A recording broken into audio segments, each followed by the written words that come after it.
Yes. Yes.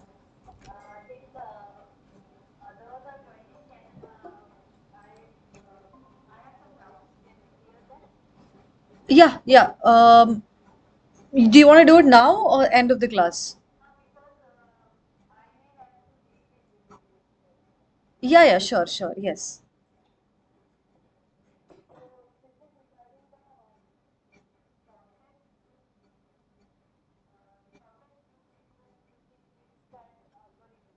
Yeah. Yes, yes, yes, yes.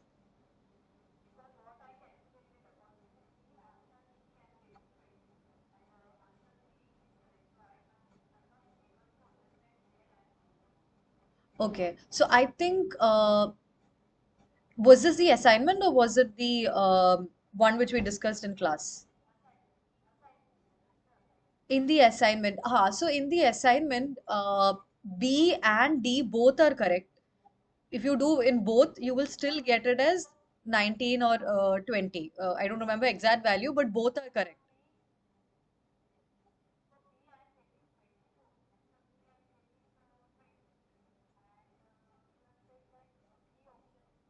Okay.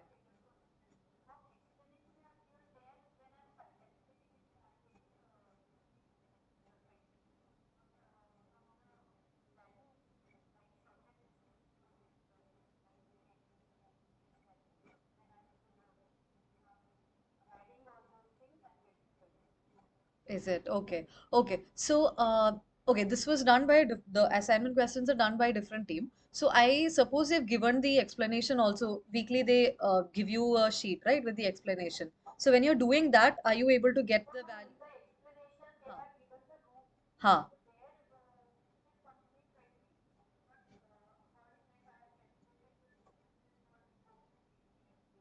Right.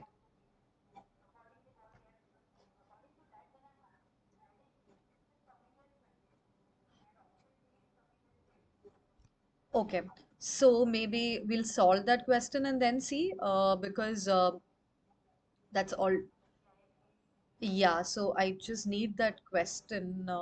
Let me just take it from. Okay, so to others, we're just taking 2 minutes and we'll just solve this one problem and then we will come because, yeah, let me just take that question.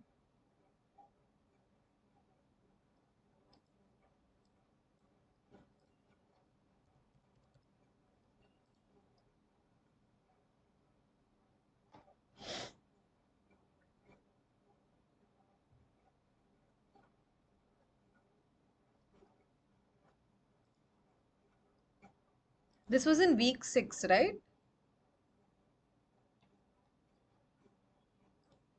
Week 6, right?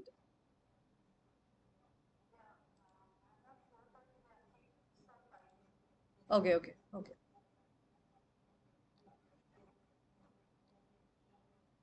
It's 5.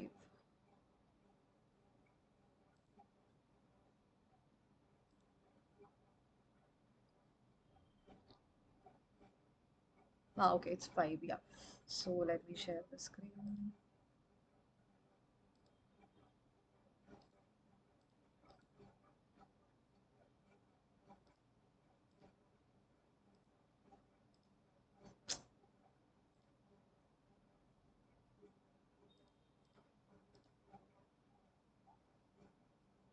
Right, so I think screen's visible. Okay.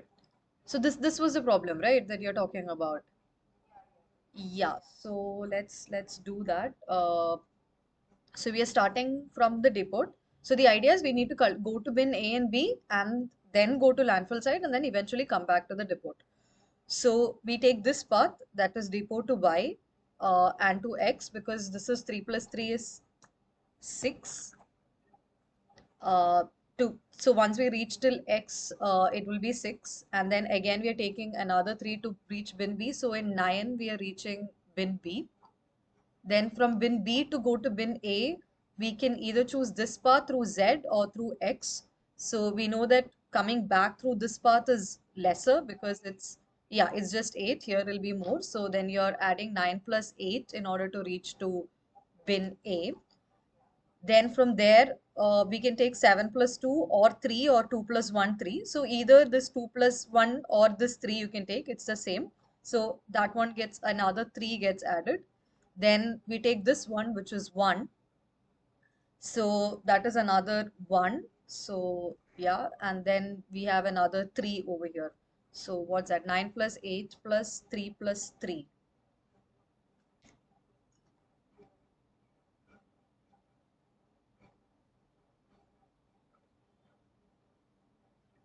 So this is 24 is what you're saying. Okay. Yeah, and which is the other part that you were talking about? This one, the depot to bin B.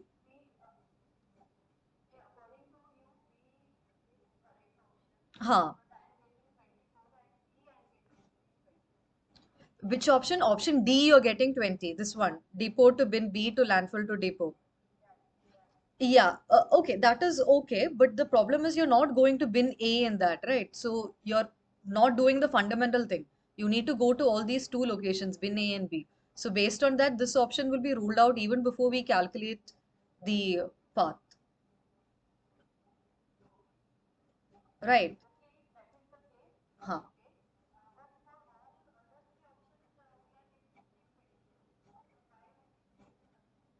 All options is it coming as 24? Okay. Uh, right. Yeah, I think this question had that one small problem. I was or if you take any path, so okay, this was one. If you go to bin B and then go to A, let's see, bin B first, we are taking the same. Oh, so option B is what we worked out right now. No, we went to bin B first and then to bin. Option A is what we worked out now. We went to bin B first and then to A. Now let's see option B. If we go to bin A first, so it was 5. 5 plus, then we are going to bin B. So 5 plus 5 plus 3, so 13. And then again, we are coming back the same path. So another 8. So yeah, so 13 plus another 8, and then we are taking another 4 to come back. There's no other better path, right? There's no better path. Yeah, we eventually need to go to landfill also, so another 4. uh so 3 plus 1 plus 3, so is that also 13 plus 12 plus 3? Yeah, that 13 plus 12 plus 3, that is 28. No, if we take that, if we take if you take option B, that will be 28. So that is more than option A.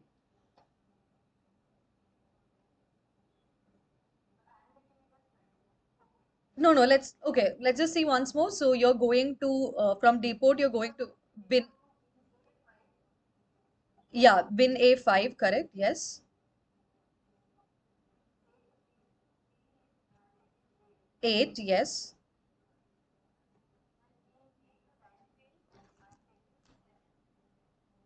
5 plus 8. Bin B2, okay, directly you're going to landfill without, oh yeah, right. Yeah, 5, 6, 7. Yeah, you can go in that way also. Okay, 7. Hmm.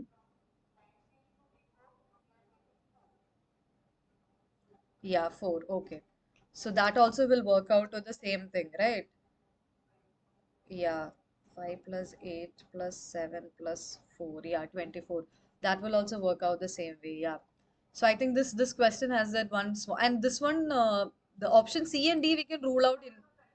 No, but C and D we can rule out in the first place itself, because eventually after collecting from bin A and bin B, only then you should go to the landfill, because that's where you dump and then you go back to the depot. So based on our theory, we eliminate C and D. A and B are the only two options left. So in that, yeah, so this question has a, that's why I remember this question once it was put in the assignment itself. I pointed it out to the NPTEL team that there is a small error in this. But I think if you've marked A or B, both you should have got answers, correct marks for it, right? Did you not? I think they're doing something. They're giving marks for that. Exam, I think they will sort that. Yeah, this is your method is right, whatever you're doing, and this question has a small issue. Right.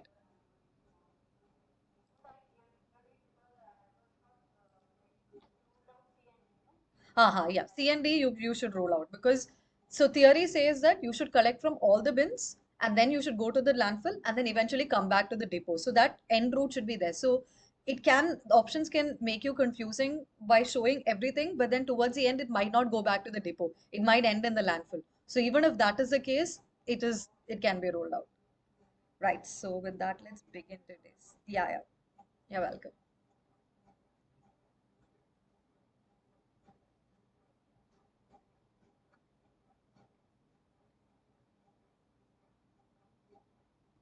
Okay, so let's begin today's session. So, good evening, everyone. Uh, so, today will be our last session. So, we'll try to wind up quickly because this is very easy. We have already discussed a lot of questions, and then this week, whatever we have seen in the lectures are very simple things, which we already know some of the things, but just the standards and guidelines and everything is put so we have discussed diverse topics in this module compared to all the other previous modules where we were focusing mainly on solid waste management. Here we have discussed about vector management, street lighting, forestry, open areas, fire safety, crematorium. So every lecture was a topic by itself, but again we very briefly went through it. So uh, it's just some guidelines and standards to look into. So yeah, let's get started with the questions. Which Okay, sorry, it's problem one. I think numbering went wrong. Yeah, one sec. Right. Yeah. Which of the following bodies is responsible for replacing the conventional street lights with energy efficient LED street lights under Street Lighting National Program, SNLP? A. Bureau of Energy Efficiency.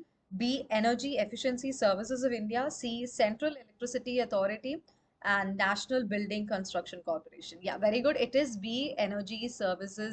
Uh, Energy Efficiency Services of India, EES.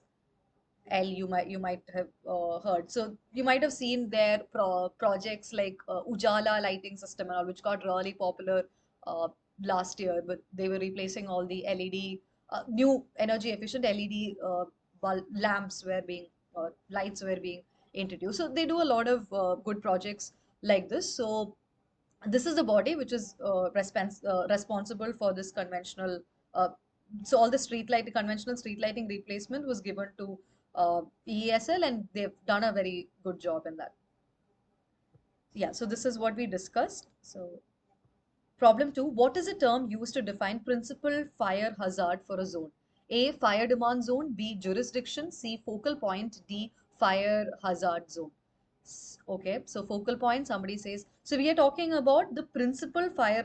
What term is used to define the fire hazard, principal fire hazard for a zone?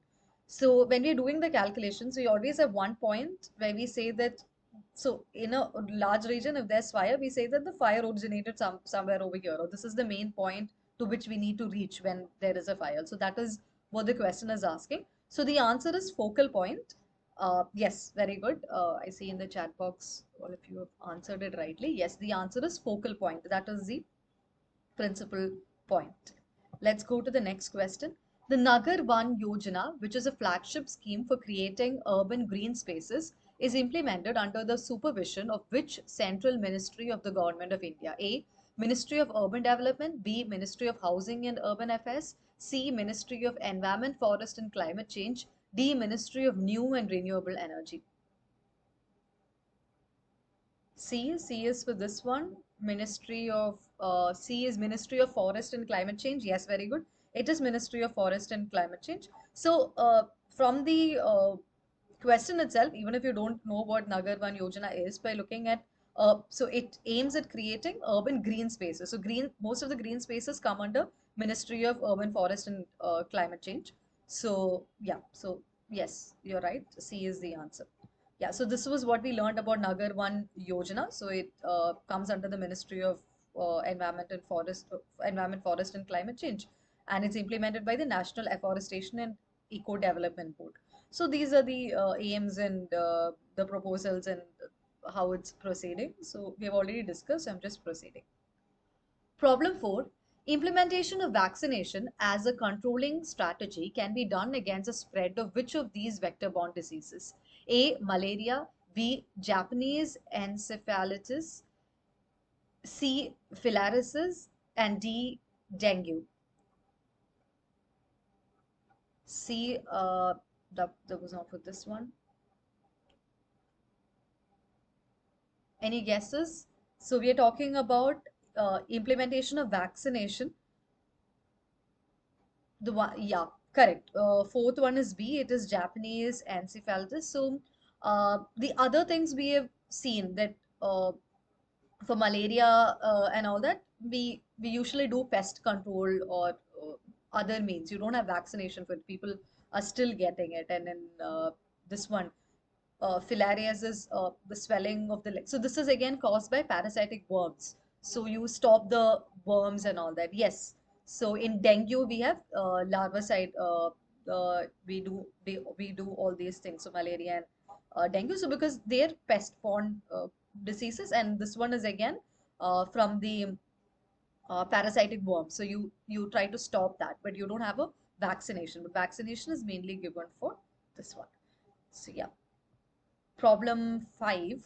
According to URDPFI guidelines, which dead body disposal facility in an urban area highest have the highest minimum requirement of land? A. Conventional crematorium, B. Electric crematorium, C. Gasifier crematorium, and D. Burial ground. Very easy question. Yes, it is D. Burial ground, because we know that you need more land when it's a burial ground, because you need a lot of ground to bury. Whereas the other ones are crematoriums, you don't need so much of land. It's a fixed amount of land where you keep burning the bodies. So yeah, so that is D. Problem 6. Which of the following statements are incorrect about, okay, there's only one statement. Statement is incorrect about conventional crematoriums. A. Conventional crematoriums lead to improper and inadequate burning of dead bodies, leading to pollution of water bodies. B. Conventional crematoriums require lots of wood for burning a dead body. And C. Conventional crematoriums achieve a high degree of temperature. C. Wood pyres of conventional crematorium cause air pollution and spreading of ash. So all of you have answered C. Very good. Yeah, C is the correct answer. So the problem of conventional crematoriums is that it doesn't achieve high degree of temperature, so it's not burnt easily. It takes more time, and also it's not burnt uniformly also. Whereas that's why other methods like electric crematoriums, gasifier crematoriums have also been developed, so that you can attain very high temperature. So yeah, so this is the incorrect statement. Problem 7. Which of the following is a common larvivorous fish that is used for the control of malaria? A. Mackerel, B. Salmon, C. Gambusia, D. Hilsa. Seventh one, C. Yeah, Gambusia. So we have learned this in the lecture. We have just briefly discussed about two types of fishes which are usually used. So one was Gambusia. This was problem 8. Yeah, problem 8. According to the recommendations of the Standing Fire Advisory Committee, what should be the maximum response time in the event of fire in rural areas? A, 3 minutes, B, 5 minutes, C, 10 minutes, and D, 20 minutes. All of you are saying 20 minutes. Okay, very good. 20 minutes is correct for rural areas. Had it been urban areas, what would it be? Would it still be 20 minutes? 3 minutes. Yeah, very good. 3 to 5 minutes is what we are saying for urban areas. So we have already answered one more question, which will be coming up in the assignments now. So yeah, so this is what we discussed. So if it is urban areas, 3 to 5 minutes, and if it is rural areas, 20 minutes. Problem 9. Which of the following term is used to define the horizontal distance between the center of luminaries and the adjacent edge of the road with reference to design considerations for street lighting? A. Overhang, B. Angle of tilt, C. Outreach, and D. Mounting height. D. Mounting height. Okay. So we have a street. We have a street. Let's do it properly.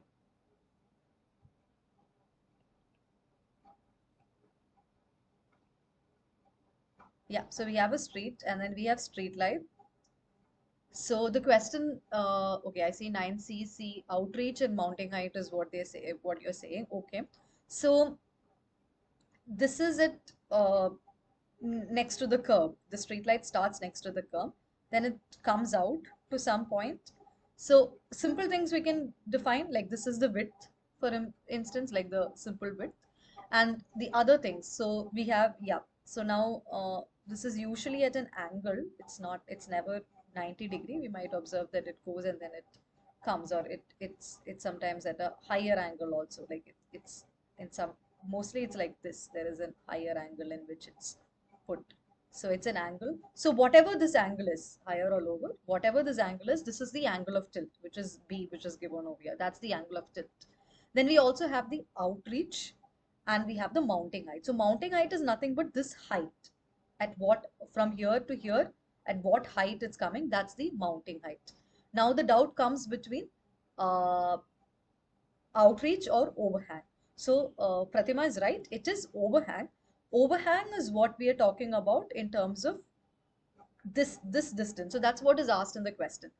Which of the following term is to define the horizontal distance between the center of luminaries and the adjacent edge? So this is the center of the luminary, which is over here somewhere. If you project it, it might be somewhere over here, and the other end, which is over here, like till the light. So that is the overhang of the light. So that's what we are talking about over here. Now outreach is something over here. Or outreach, yeah. So it's shown over here, yeah. This is the outreach, that is based on the overhang. In terms of height, you have you have something created, but what we're talking about over here is the overhang. This is the overhang, right? Problem 10. Which of the following options is correct about tot lots? A. They are the highest levels in the hierarchy of green spaces in a city. B. They are notified under the provisions of Indian Forest Act 1927 or state forest. C. They are the lowest level of green areas in a city, consisting of play areas for children. They are set aside for protection and conservation of outstanding natural flora, fauna, geographical formations, and natural scenic areas. 10th one, C. Yes, they are the lowest level of green areas in a city, consisting of play areas for children. Very good. Yeah. So that tot lots are mainly this, the definition of tot lots, they are the lowest level of green areas. So this is what we learned, types of green spaces. So we learned about different types. So in this we learned tot lots over here, where we discussed that these are the lowest level of green areas, which mainly has certain play areas for children. It's a minimum which needs to be given, whereas other ones are a bit more elaborate, or more area is there. Very good. Proceeding ahead, 11th question.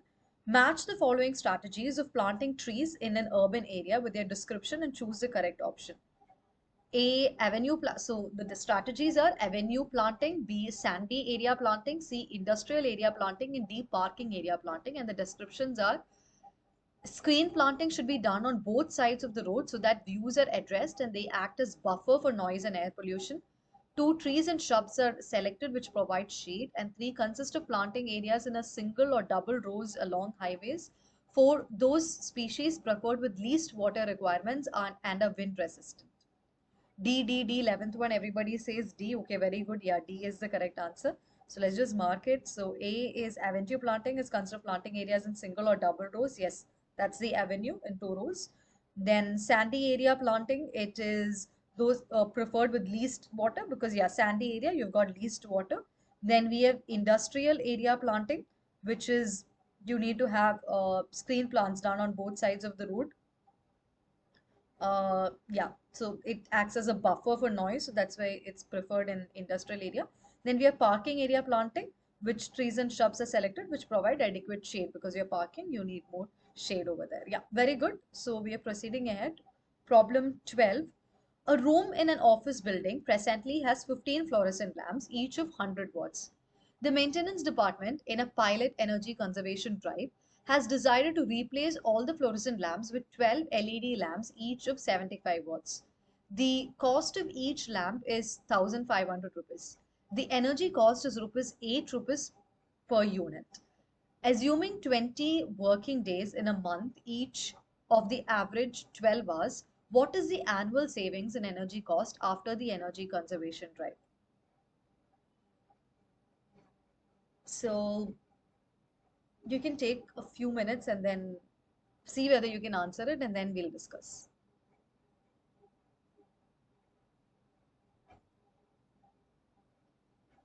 Because it's just a logical question. We have discussed something in the assignment, but not as a problem, but overall, we have, as a case study, we have discussed. But just with logic, this can be answered. So just take a few minutes.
Okay, anybody, any answers so far? No? Do you want me to solve it or you're solving it? Should I wait or?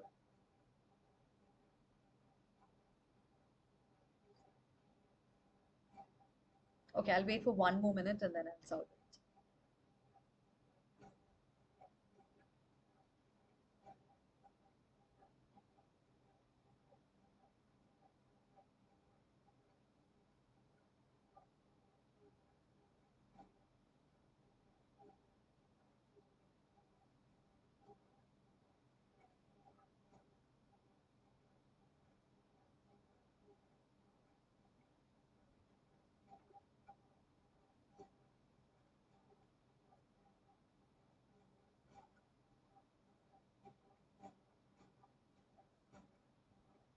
Okay, so we have 15 fluorescent lamps, each of 100 watts.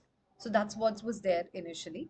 And then it's been replaced with 12. So instead of 15, now we're using only 12 LED lamps of 75 watts. But the luminescence, whatever we are getting, is the same. So we are replacing this with this. Now the question asks, if you're working for 20 days and each day you're working at an average of 12 hours, how much of money can we save? So the energy cost is 8 rupees per unit. So that's the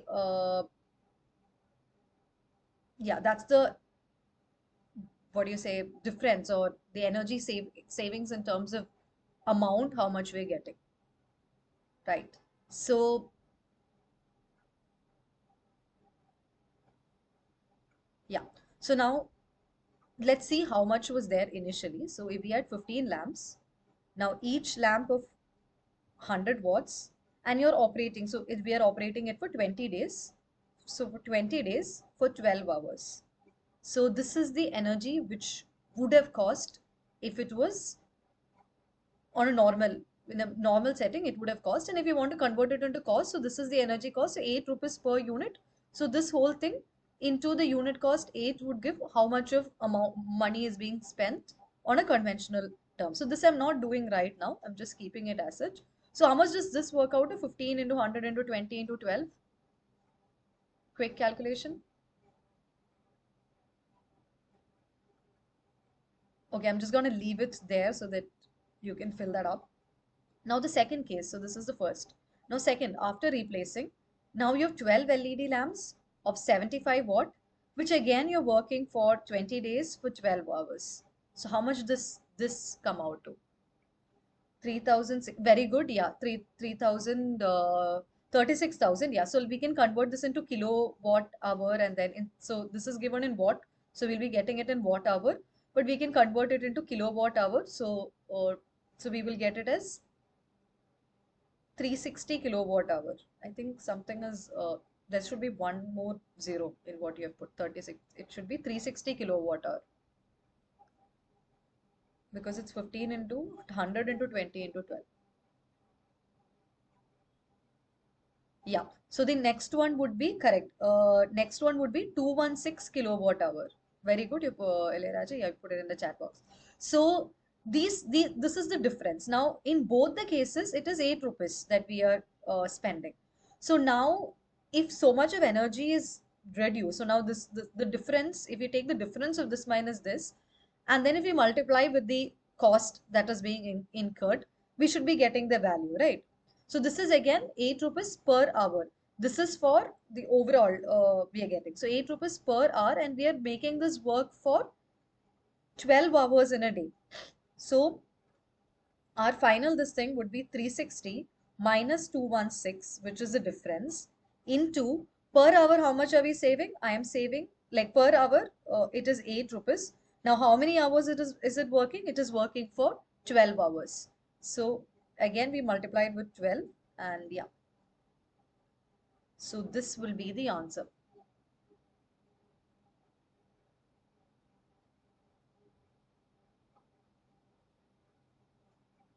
One 12A. Okay. 12A. Hmm. Are you all getting it as A? Let's check the calculation once more. 360 minus 216 into 12 into 8. Just do this calculation. 360 minus 216 into 8 into 12. Doesn't it work out to...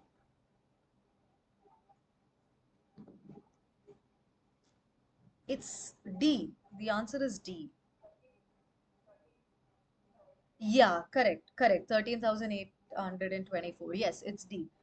Any doubts on why you're getting it as A? Like, do you want to discuss that? Because two of you have answered A, so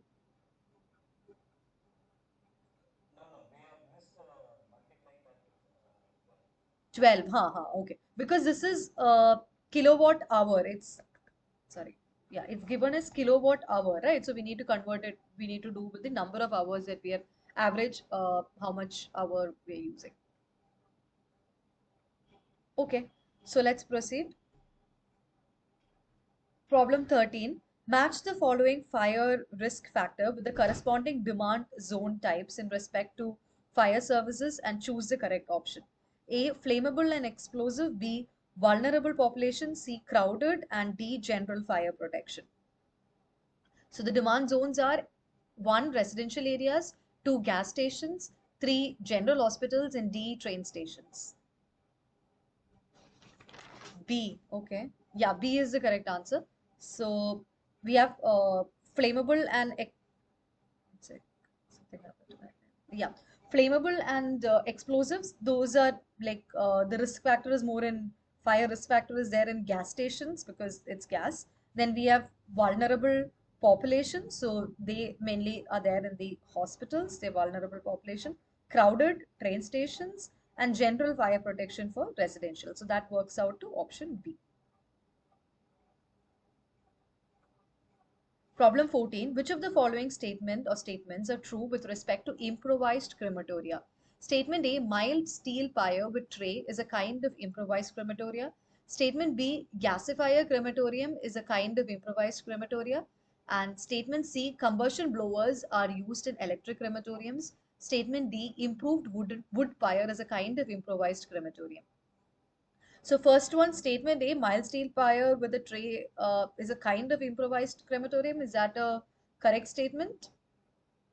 Okay, I see the answer is 14. Very good. Yeah, it is conventional. So this is a wrong statement. It is conventional. What about statement B? Correct. Yes. Gas is a kind of improvised. Statement C?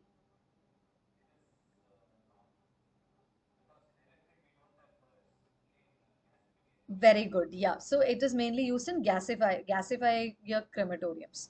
Very good. Statement D? Statement D, improved wooden pyre is a kind of improvised crematorium. That is correct. Yes, very good. Yeah. So that is B and D are correct. So B and D are correct. Option D, very good. I think it's there in the chat box also. B and D are correct. Yeah.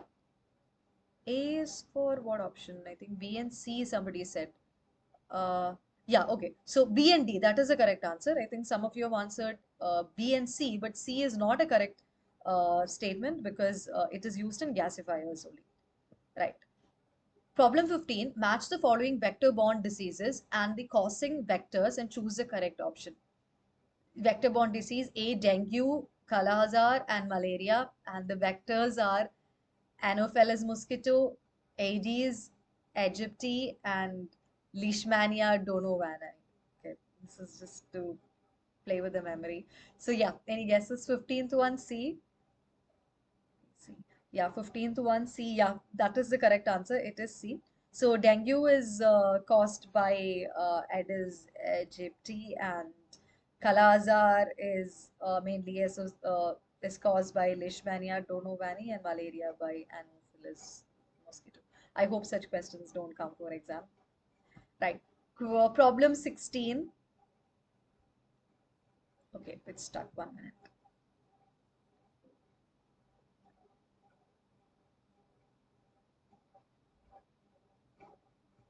Yeah. Problem 16. Identify the correct order concerning integrated vector management. Option A, disease situation, then selection of vector control methods, followed by needs and resources, followed by implementation, and then monitoring and evaluation. And B, disease situation, followed by needs and resources. Second, then selection of vector control methods, and then we monitor and evaluate, and then implementation. And C, first is disease situation, second needs and resources, third is monitoring and evaluation, fourth selection of vector control methods, and last implementation. And D, disease situation, monitoring and evaluation, needs and resources, selection of vector control methods, and implementation. So what's the correct order? 16th one, A, very good. Yes, it is A. First, we analyze the disease situation. Then we do all the preventive measures. So this is, again, selection of vector control methods. This is the preventive methods. Then we look for the needs and resources to do this. Then we implement it, and then we monitor and evaluate it. That's the correct order. Problem 17. Which of the following strategies targets source reduction for malaria vector? A. Growing larvivorous fish like Gambusia and guppy in water bodies. B. Recurrent anti-larval measures weekly with chemical larvicides. And C. Space spraying of pyrethium extract 2% in and around every malaria uh, diseased regions. It got cut. Cases to kill in effective mosquitoes. A, all of them, yes. All these are measures to reduce malaria vector. Problem 18. Triple drug therapy involving diethylene carbamazine, albendazole, and ivermectin is used as a control strategy targeting which of the following? A, dengue, B, chikungunya, C, malaria, and D, filariasis. Yeah, it is D, filariasis in this one. Yeah, so we've discussed because it's caused by parasitic worms. So you need to remove these worms. So yeah, so this drug is what is used. So yeah. DASTAK campaign by UP government was launched to bring awareness towards which of the following? A.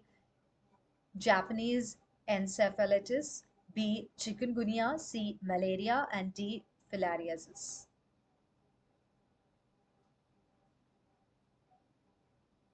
It's D.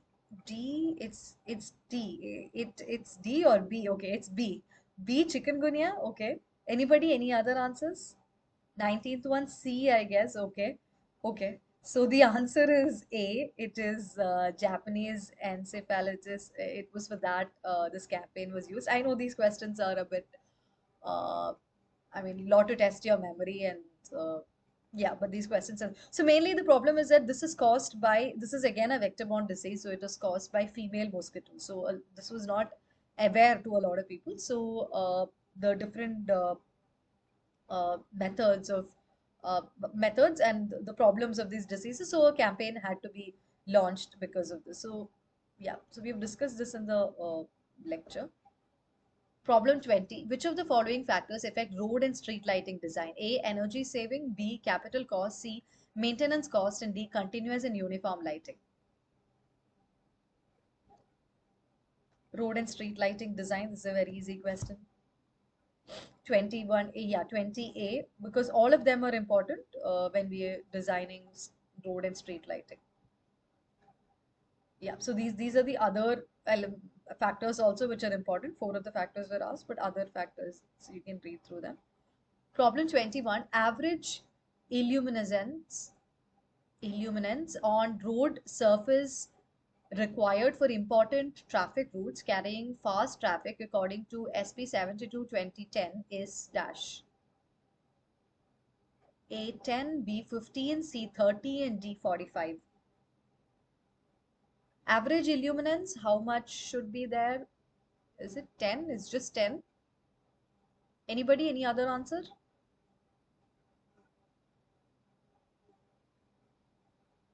Okay, it's 30. So the average we say that we need at least uh, 30 lux is what we usually say. So yeah, you don't need 45. It's just 30 as per the standards. Yeah. So this is what we learned in a lecture. So if you are talking about, so here we are talking about fast traffic.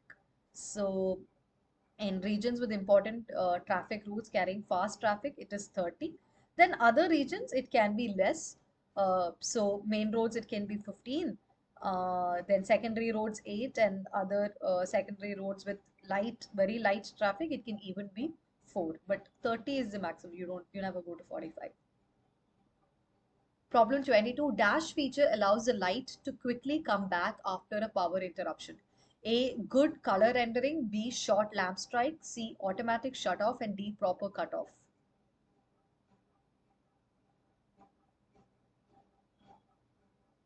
Any guesses? C, automatic shut off. Okay. Anybody, any other?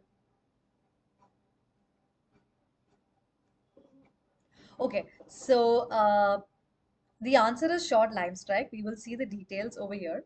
So good color rendering means it helps objects to appear more naturally. It has a better color render, so you can distinguish between objects easily. Now, the other one, yeah, automatic shut off. It's an energy saving method. Like for instance, when it's not need, we might have seen traffic lights getting or street lights getting switched on automatically after 6 p.m. and then 6 a.m. it automatically gets switched off. So like that, it has an automatic shut off. That's the automatic method. Then what was the other thing which we had? Yeah, this was the answer. Short lamp strike. It come back quick, immediately come back after a power interruption. What was the other one?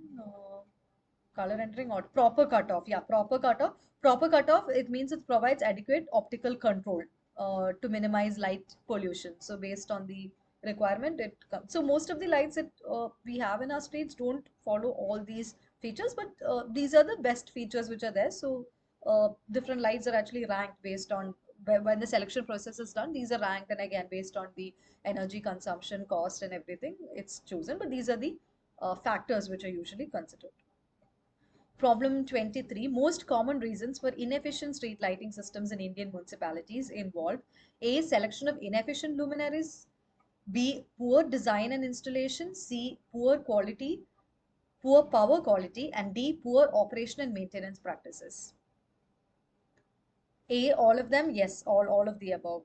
Yeah, because all these have led to poor lighting system. Problem 24. Identify the measures which can help energy conservation. A. Incandescent lamps to fluorescent lamps. B.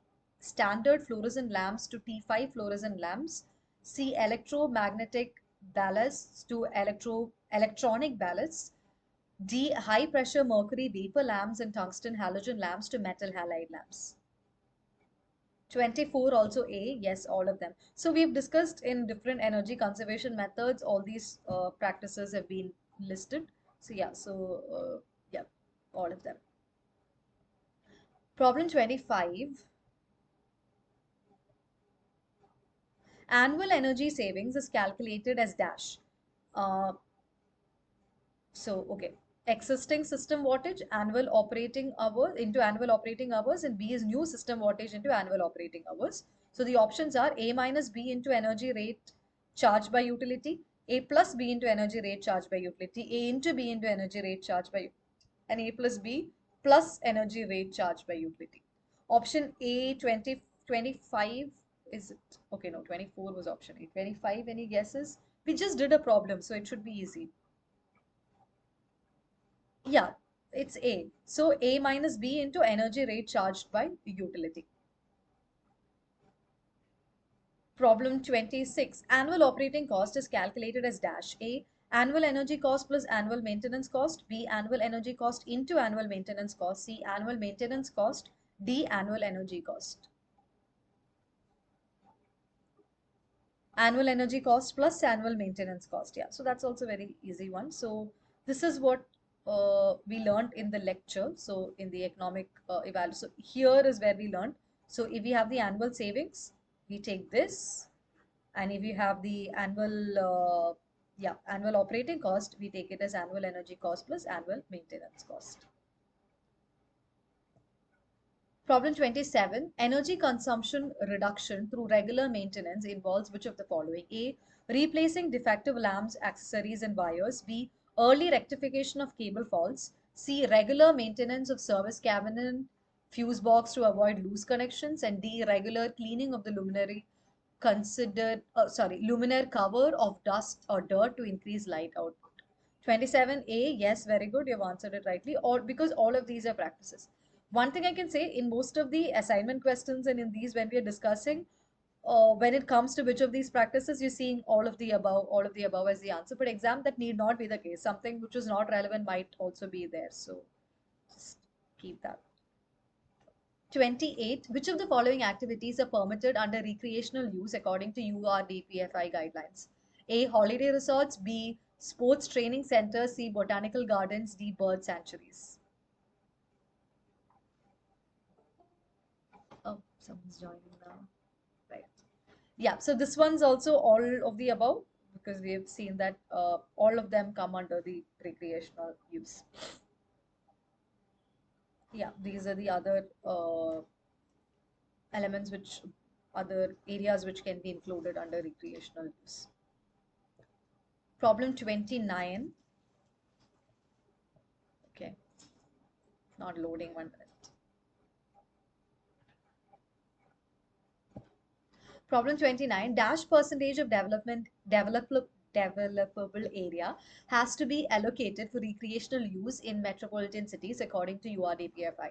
A 5 to 10, B 10 to 14, C 14 to 16, and D 20. Very good, 14 to 16. Yes, that's the correct answer. C 14 to 16 is the correct answer. So if it is large cities, it is 14 to 16, but if it is small and medium cities, it is 12 to 14. So this, since 12 to 14 was not given as an option, it's okay, but this can again, yeah, 30th Western.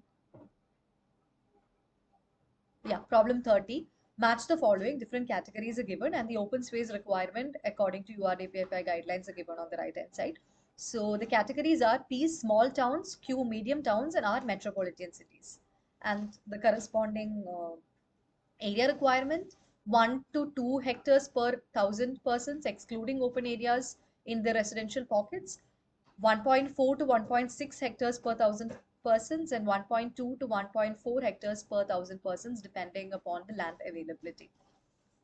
Small town, so I think this is easy in terms of if you look at the area, yeah, option A is, I mean, I think, oh, I already went the answer. Hmm. Sorry, something is, it's going slow a bit. I think I'm phasing. Yeah, so it is option A. It is option A. So it directly matches to. So if you look just for an understanding, so when it's really small towns, again you need only less area.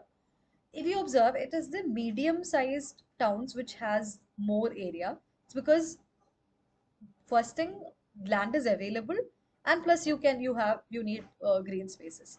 In metropolitan cities, even though it's crowded and you need that, land is not available. So that is why, depending upon land availability only, we can. So that is why it is lesser in metropolitan cities. The open space requirement is given as lesser than medium towns. So that's one factor. Yeah, this is what we learned. 31 dash refers to planting in single or double rows along highways. We've already answered this question in a different form. So, yeah. 31A, avenue planting. We've already answered it in a match the following. Yeah, this we've discussed all this. Problem 32.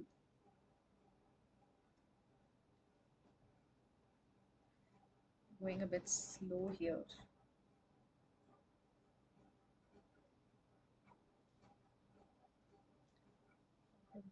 Yeah, problem 32. Nagar Vatikas refer to green cover to be provided in urban areas in the size up to A 10 hectares, B 20 hectares, C 30 hectares, and D 40 hectares.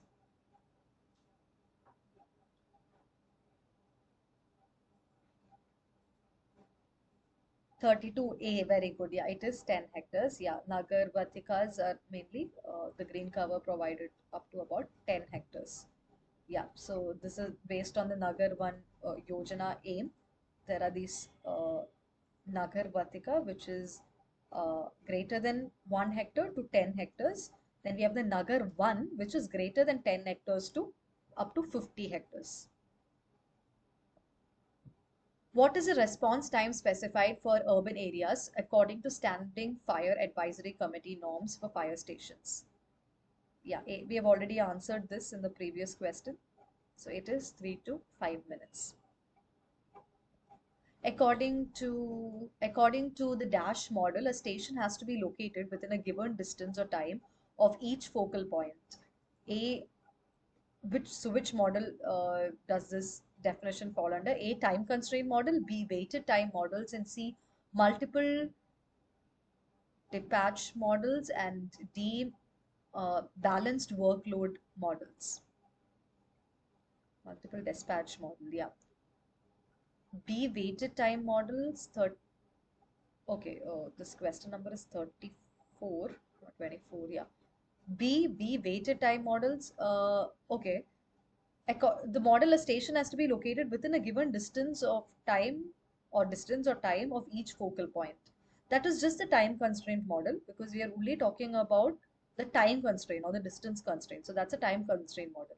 When it comes to weighted time models, you're again weighing them based on the importance. Like, is to an important site, it is at a shorter distance. But to a not so important site, maybe the distance is a bit more, but it's okay. But here we are only talking about distance, so it's a time constraint model. So yeah, we'll see that over here. Time cons yeah, time constraint model, it is just that it has to be located at a distance or time from a focal point. But when it comes to weighted constraint models, we will look at the disutility. That is the product of importance weight of fire demand zones and the response time for fire unit for the corresponding zone. So you're giving importance to certain zones. Yeah, then we have the balanced workload model, variation based on time zone. So we have a weighted model, and then we have in a weighted model, the alarm is serviced when from the closest unit, and then we have the balanced workload model, where the workload of the fire unit is directly proportional to the importance factor of the fire demand zone, and each unit is assigned to the same total workload. So this is again assigning. So based on the importance, it's assigned, and based on that, we have the balanced workload models. Yeah, so that's all for week 12's discussion. 34 questions we have discussed. So yeah, so I think we are done with all the questions, sample questions for this this course. So if you have any doubts regarding anything, whatever we discussed so far, exam, anything, you can ask right now.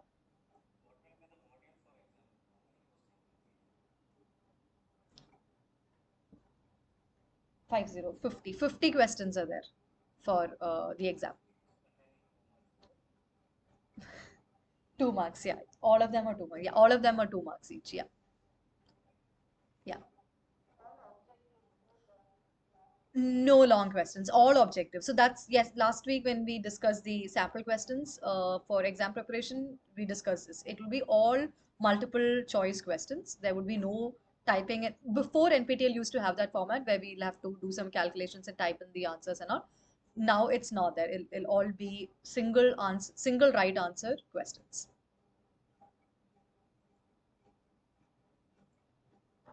right? Yeah, so that's it. So since this is the last class, so this is me. That's my email address, website. You can follow me in LinkedIn also. This is our lab, City Future Lab. So this course, Urban Services Planning, is offered by this lab, City Future Lab. You can follow us on LinkedIn. You can see the works that we're doing, the new courses that we are floating. So currently we've got three courses. One is this Urban Services Planning. Then we have two other courses which are there in the next term. That is, this was in the winter term. Now in the autumn term, we have uh, urban utilities planning, and there's another course called advanced transportation also. So if you're interested, you can join. So these courses have been running for last 3 years. So yeah, that's it. So if you have any doubts, anything, feel free to mail or reach out. You can reach out to the professor. You can reach out to me. You can reach out to the other TAs whose details are given on the course page. So yeah, so if you have any doubts, you can stay and ask. If you have no doubts, we can end this. It was nice having all of you, having you all really. I mean, I really enjoyed being with you all, because mainly because you all were very interactive. I could see the answers in the chat box, and all of you attended till the end. My experience with the other courses so far has been like towards the end.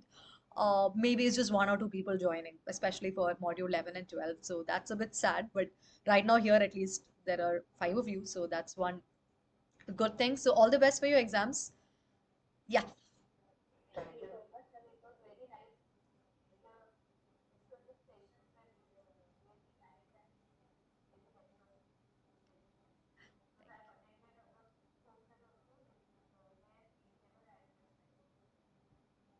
Is it? Oh, okay, okay, okay. Others, this one, these interactive sessions are mainly done by Prime Minister's Research Fellows as a part of a deliverable which is given as part of the scholarship.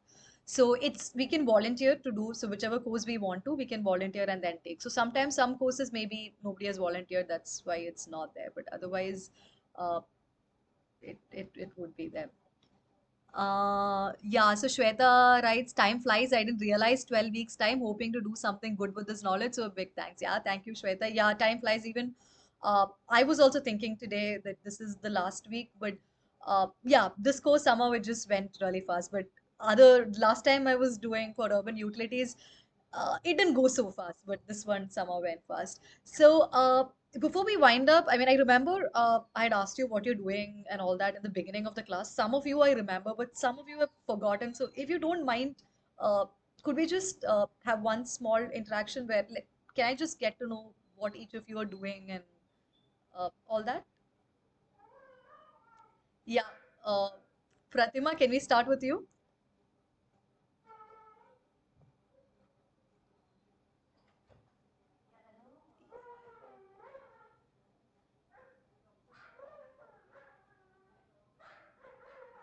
Yeah, we can hear that.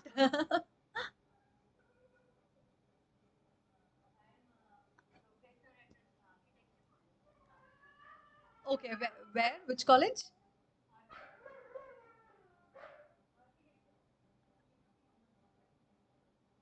Okay, interesting, interesting. Great. Thank you, ma'am. Thank you for joining. And Vinod, I can see Vinod. Can you?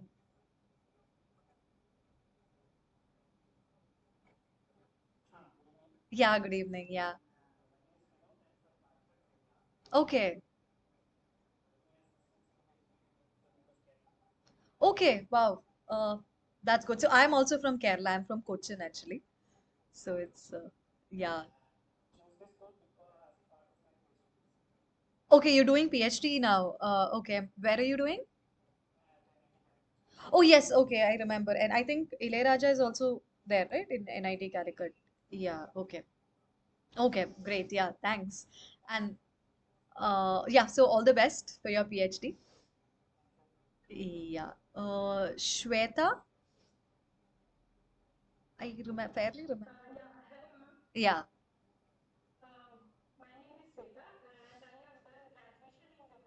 Okay.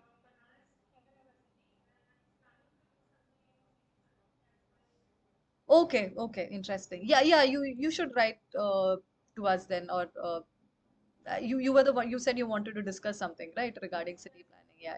Yeah. Yeah. We'll have a discussion regarding that. Yeah. Great. It's good you attended all the sessions and you were so interactive. Like that's very good.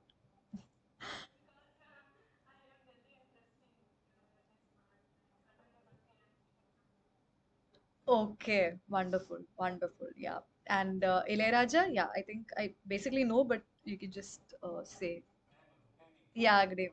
Yeah, I'm good. Yeah.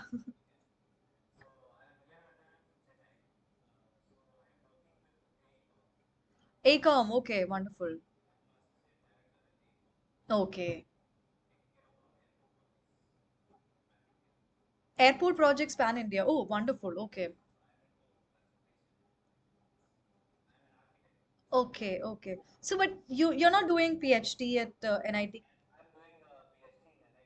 Okay. Okay, wonderful. Oh, so airports, this is it. Okay, okay. So I used to work in this company called Kitco, based in Cochin before, where we had done a lot of airport. Yeah. It was, yeah, now it's Kitco Limited. Yeah. So we have done the Cochin International Airport, Kannur International Airport, Imphal Airport. I mean, the lot. So I was involved in Kannur and Imphal initially. So since you said you're working with aviation department.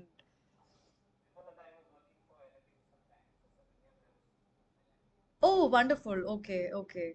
So L&T did Kannur International Airport. So we were the consultants and L&T was our contractor when we were doing that.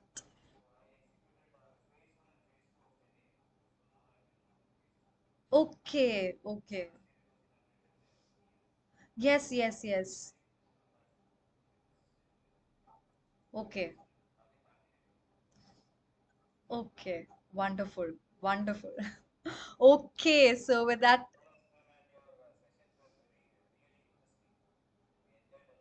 thank you. Which course is that?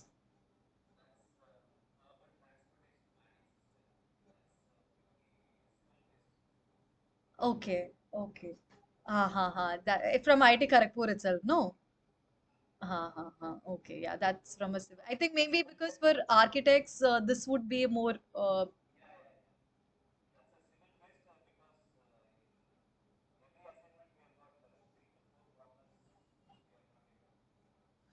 Yeah, some cal. I think this course is relatively very easy, so maybe that's one reason.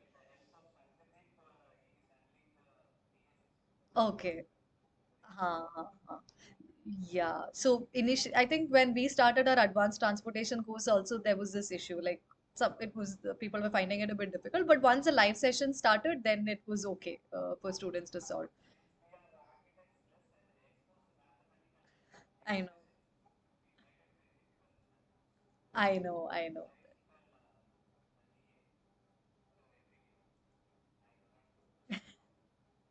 Yeah, that's one problem. So yeah, so I'm also an architect by background, and then I joined IIT Kharagpur for PhD. So I'm working in architecture for PhD. Planning is just my area of interest, so I'm working on that. Right. So yeah. That would be usually it's given around 2 to 3 weeks before. So now you should get it anytime soon. Like this week, probably you'll get it. This one you have not got. Okay.